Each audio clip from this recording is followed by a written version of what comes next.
Hi, this is Vicky at Knitting at the Top of the World, and this is episode 10.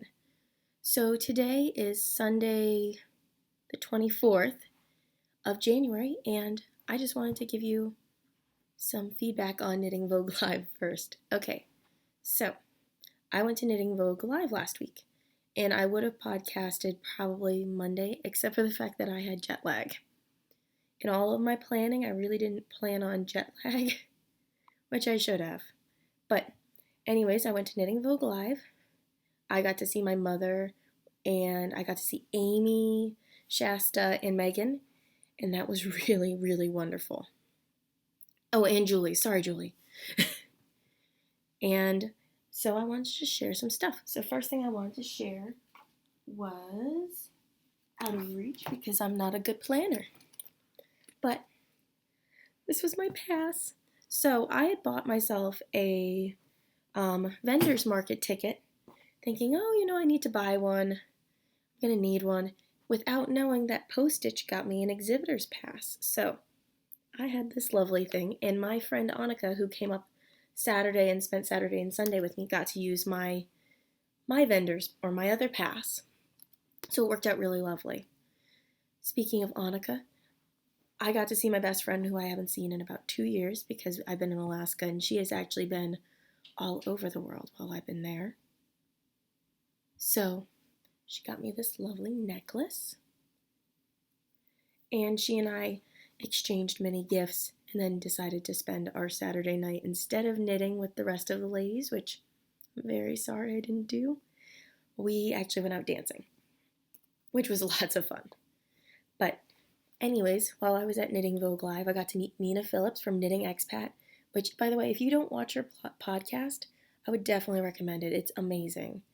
Mina is so, so sweet, and she was really wonderful to meet. I did not tell her I was a podcaster, but I am in her most recent video about New York. So if you look for me, I'm in the whole spot where she talks about Post-Stitch, the company, because I'm with them. They're my peeps.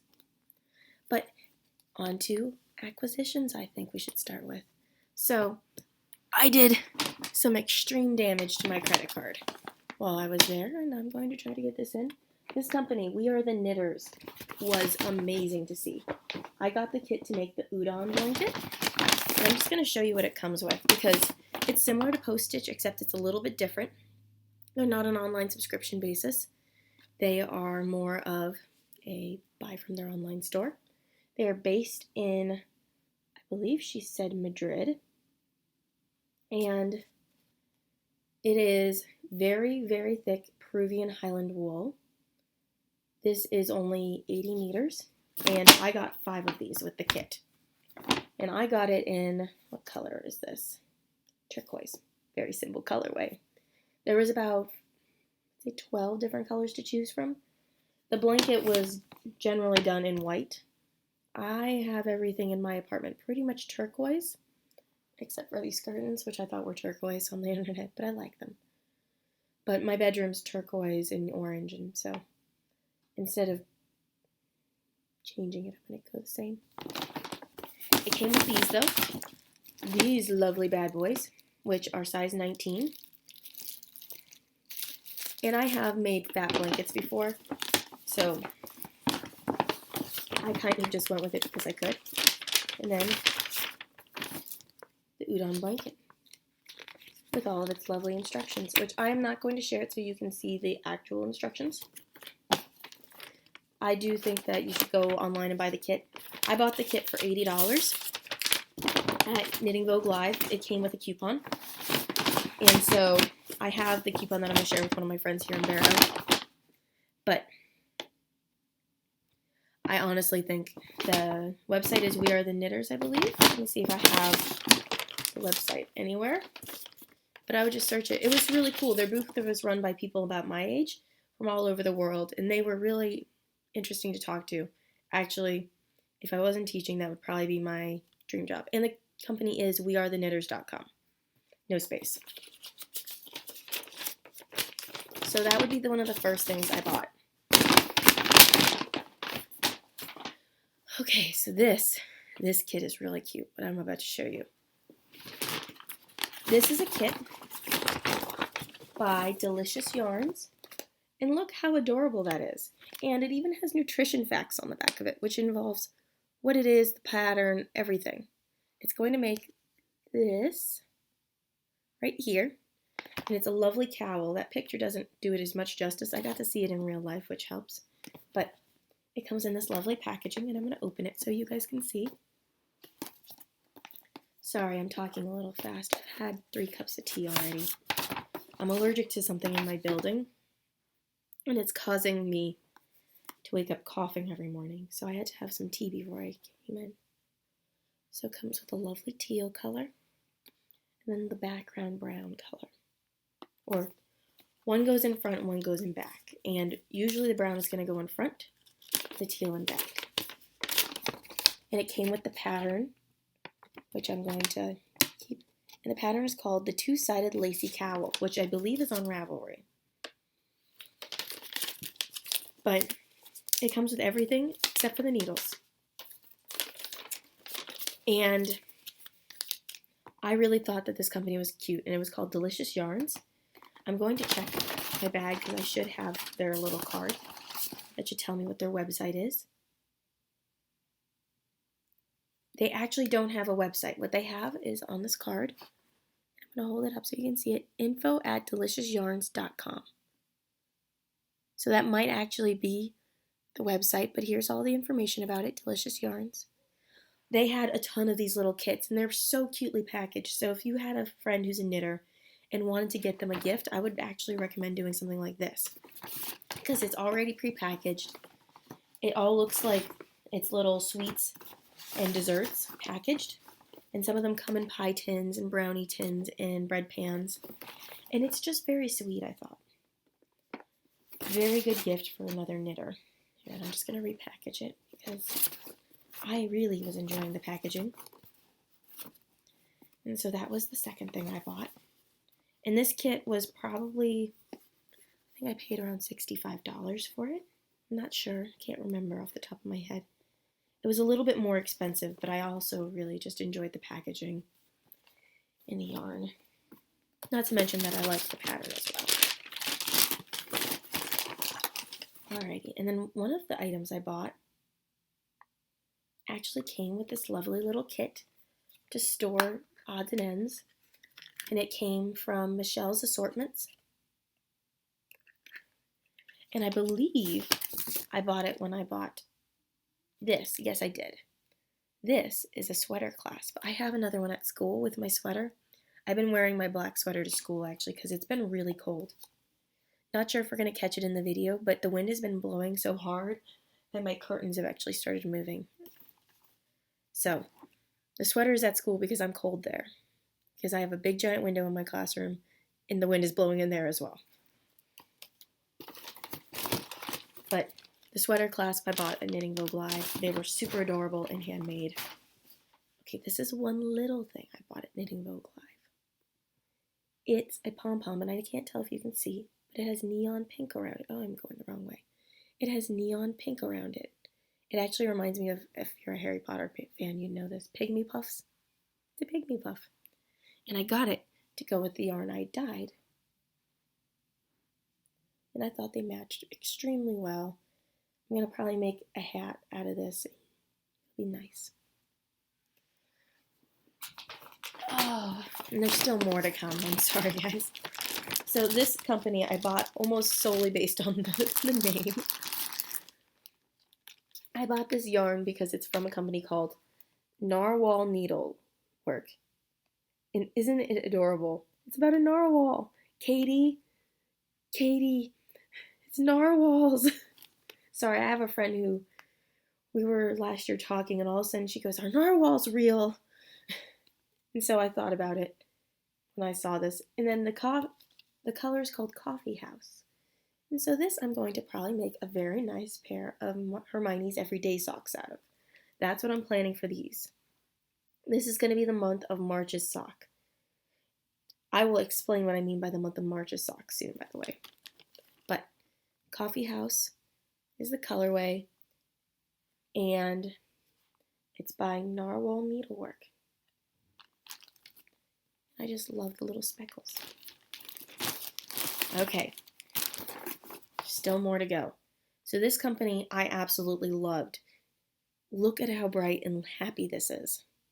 This colorway is called, the yarn is Bass Line and the color is Barbie Girl. And it's by Molly Girl Yarn. And I saw this booth and I spent a good amount of money here. Just because I really, really loved the colors. I mean, it doesn't get much happier and sunnier than this. I don't know what pattern I'm going to use for this or what month. This might just be a pair of vanilla socks, but I'm probably not.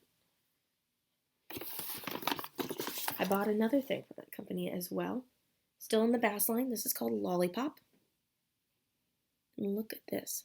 This I do have a plan for. This is going to be the month of February socks. I'm trying to think of what the pattern is called, but I have it in my Ravelry page, and probably next week when I blog, I'm going to explain what pattern this is going to be. But I am going to be doing a lot more different patterns. And the stuff from Molly Girl came with Dancing Queen Tee by Adagio Tees, and it was made for Molly Girl, and it has all of these different things in it. I am not a fruity tea person, but my younger brother is. Sam, this is for you. I'm going to actually send it to you because I bought you another little toy, Sam, when I was in New York. So that is for Sam. And then the last thing that I purchased did not actually come from the knitting section of Knitting Vogue Live. I went out into Times Square and there was a Hello Kitty store. So I have fancy Hello Kitty pens now. One of these is going to go to school for grading work, and one of these is going to stay here for yarn, for keeping track of knitting. So that was what I purchased at Knitting Vogue Live. Oh, I also bought this dress. I went to the Forever 21. I kind of went through a little bit of culture shock and had a lot of spending to do. It's kind of an important thing when you're in Alaska. You get out of town and you're like, oh, stores, there's so many. So that is what I've purchased. Now, I do need to give you some Alaska news. The sun came out yesterday for a whole hour. From 1:10 to 2:10, we had sunlight. And myself and Alex decided we should go for a walk, which in theory was a wonderful idea. In practice, it turned out it was -44, and we got all the way across the lagoon, got our gloves wet because we decided we'd stop and eat at Sam and Lee's. So while we were in there, our gloves got wet, and then walking back was so horrible that we made it to the bank, which, if you know where Sam and Lee's is, we made it about 500 feet and got in a cab. So that's how our sunny day walk went.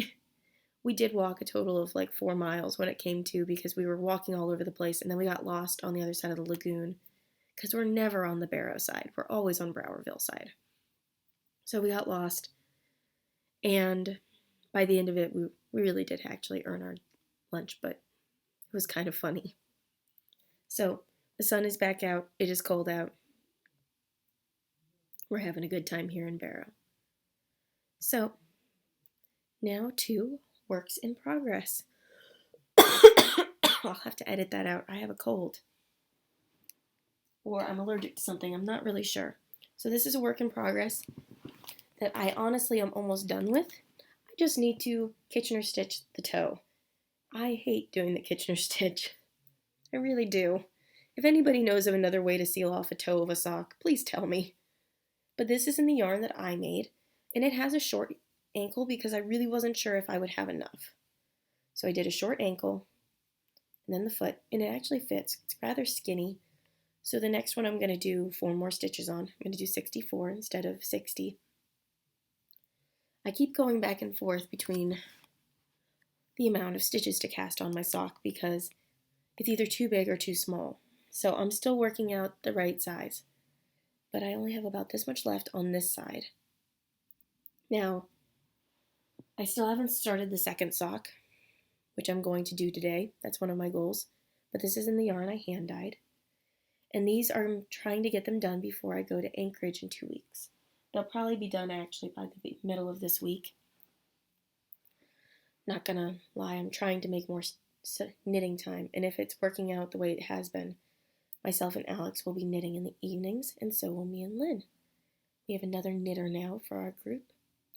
I did like, though, how the yarn came out, because it almost looks like there's this lovely stripe of yellow going through everything. And it's super bright and colorful, and the sparkles make me happy. So these will be nice ankle socks. I'm going to have to get shoes that I can wear ankle socks with, so you can see them always, because he's lovely. So that was one work in progress. And now here is my next work in progress, which I actually was just working on while I was watching the newest video by the Knitting Expat. And these are done in the Oink yarn in the watermelon rind colorway. And I'm actually working a pattern. It's hard to see. This is called it's either called the skip pattern or the Skype pattern. I have it right here. It's from Ravelry. It's called Simple, and I can't tell if that's Skype or Skip. Phonetics is hard for me. By Adrienne Chu, and I got it off of Ravelry. It was a free pattern. It printed off in this nice little booklet. I definitely recommend getting it in your Ravelry library. And so far, it just looks really lovely. It's kind of hard to see with this colorway, and I think that's the only mistake I've really made with doing it like this. And I did use my Regia Baby for the cuff. Getting a little tired here. But I'm really liking it. I think it's super cute, and it just shows off the yarn, I think. So this is now where I'm going to start talking about my sock of the month. So my mother is actually the one who started it, Holly. She, when we were talking on the phone last, she said that she's starting to do one pattern sock a month. She's not going to do vanilla socks until she does one pattern sock a month. And so she's starting with Hermione's Everyday Sock. And I decided to look through my patterns on Ravelry, and this popped up as one that I'd saved. I decided, well, this could be my sock of this month. So for the month of January, it is the Simple Skype sock, and I will finish this before January's over. I can feel the need to finish it. And then she said if she finishes her sock of the month, she then moves on to a vanilla sock if she wants, or another pattern that she's familiar with. But her goal is to do a different pattern every month. And so I've decided to take up this challenge, thinking it's a kind of a fun one. And so I'm starting simple with the Skype socks. I think March I know is going to be Hermione's Everyday Socks in my narwhal yarn. I'm going to call it my narwhal yarn forever now. With my narwhal yarn. Next month, I'm not really sure. I'm still kind of going over Ravelry. Next month is my birthday month, so I think I'm going to nickname them my birthday socks. So I'm going to find something that's going to go with my birthday socks. It might actually be, well, no, I don't know if I want to do the violet waffle pattern with this. I really think the violet waffle pattern will look better with the Barbie girl colorway. Sorry, my stuff is all on the floor today. I think this is going to be, it's either violet waffle or blueberry waffles. This, though, I'm not really sure. My mom had a really nice pair of socks that she made that I love, love, love the pattern. I'm going to have to go ask her what it was. I can't even remember the colorway of the socks. Just I really liked how her pattern came out, so I might have to investigate what pattern she used and then buy that pattern. But my birthday socks, I want to be something special. And that is bringing me to the next part. So I'm going to Anchorage in 2 weeks, right after my birthday, which is February 2nd. And I'm going to be 24. It's actually kind of exciting. You forget how old you are sometimes. And I'm getting old. So that would be my exciting news is next month is my birthday month. And I'm going to Anchorage for a conference. I'll be gone for about 3 days. And during the conference, I did this last year, I can knit. There's not many education conferences you can go to where no one is going to get upset at you for knitting. Actually, it's an odd thing. I could knit last year during some of my in-service days because my principal, granted I worked at a very small school, and my principal was okay with it. This school I have not knit during in-service days because I just don't think that I think it would be frowned upon because it's hard to explain that I can actually take in everything that they're saying and really understand it if I'm knitting at the same time. But luckily, this education conference I'm going to, which is called the ASEC conference, um, I've gone a few times now, and they're really actually okay with me knitting in the corner. And actually, last year when I went, we actually learned how to do. So I'm a special education teacher. So there's not a whole bunch of activities that are considered STEM activities, which is science, technology, engineering, and mathematics. There's not a ton of them for special education students, or not a ton that are adapted down for students with the intensive needs, which is what I do. For the most part, actually, I have quite a few students though who are not intensive needs. So for those students who are not, they're getting it already in class. But for my students who are extremely intensive, they don't get it in class. So last year they taught a wonderful activity on how to make robot cups, which I'm hopeful that they probably won't present it again because the same group of us are going. But I'm hoping to find the presenter and ask where I can order more of these materials because I really want to do it with some of my other students. The idea is we give the kids a group of materials and we show them how some pieces create movement and some pieces create lights and vibration, and then kind of let the kids put together their own robot. And I did it last year with my little boys, and God help me if I can find the video.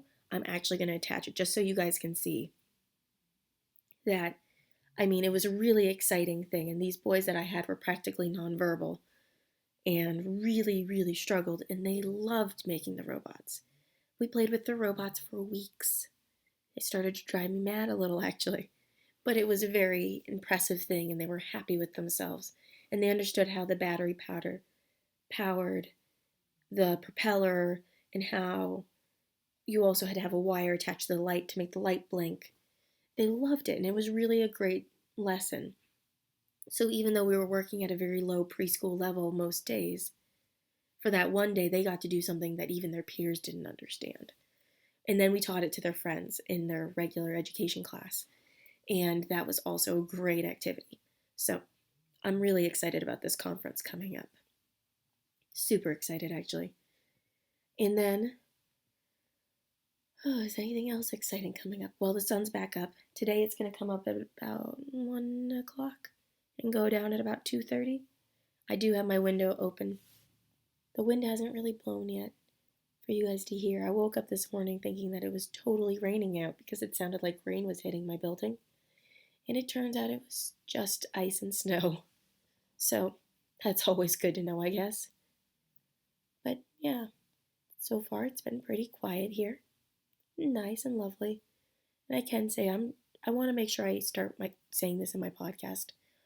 I've decided I need to make a list of things I'm extremely thankful for. And so today's list of things I'm extremely thankful for are my yarn, my knitting needles, my friends, and this job. Now, this sounds a little odd to some people who know what's been going on with my job, but because of this job, I have money to do things that I really would like to do, like going to New York City. And also, I think because of this job, it helps make me a better person. Makes me really see things from a different angle. So, today's thankful things are my friends, my knitting needles, my yarn, and my job. So, to finish off the podcast, I would like to show you my finished objects. Oh, I can't finish the podcast yet. Scratch that. I did yarn dyeing the other day at school with Kool-Aid. I've never done the Kool-Aid dyeing before. So, I let myself into the home economics room and dyed three skeins of yarn. I think it was three. No, 4 skeins of yarn. I dyed 4 skeins of yarn yesterday in the home economics room. I used the citric acid to set the dye, and I used Kool-Aid. And I am going to tell you that it was the nicest smelling yarn dyeing experience I've ever had. All my yarn smells like strawberries and watermelon and lemon lime. I made some in a red and blue colorway. I've got pictures that I'm going to post at the end. I made some in a red and yellow colorway, or red and blue colorway. I made one in pink and green, And then the last yarn I made in all these different reds, those were all the kind that I pan dyed. So I put them in the pan and then put the dye in. And then for the final one, I decided to try to section up the yarn so that it would be striping, which in theory on the internet looked amazing. In practice, I hated that. That sucked. You have to unroll it, and then you have to get it into the little cup, and then you gotta roll it back up. No, too much work. Gonna just be honest. Not doing that again. If anybody knows a better method of dividing up the yarn to make the stripes, please tell me, because I really like how it looks, but that was awful. Never gonna do that again. But I just wanted to let you know. I love doing the pan dyeing. I think that's my favorite. I like how the colors turn out. I like how it bleeds. I like how it's messy. I like messy. Like, I have to stick to that, I think. I like messy. It just made me chuckle that I was like, oh, I think I'll like doing that. I like orderly sometimes. No, I really don't. Anybody who's been in my room, in my classroom, or in my house knows I am not an orderly person. There are some things that I can keep organized, and then there's other things that I just can't for the life of me. And yarn is too artsy for me. I can't be orderly. So that's probably why I haven't used patterns as much as I should too. Probably has a lot to do with that. But I just wanted to let you guys know I did that, and I'm going to post pictures at the end from that and from Knitting Vogue Live. Now on to finished objects, which I have to take you guys for a little walk to see. Hopefully my camera doesn't mess up. I can't get out of my couch because there's so much stuff. So here's a little walk around my apartment. Yes, see? I'm not orderly. But, oh no, that's my coat. Not here. Ta-da! Finished objects. I finished 2 sets of socks.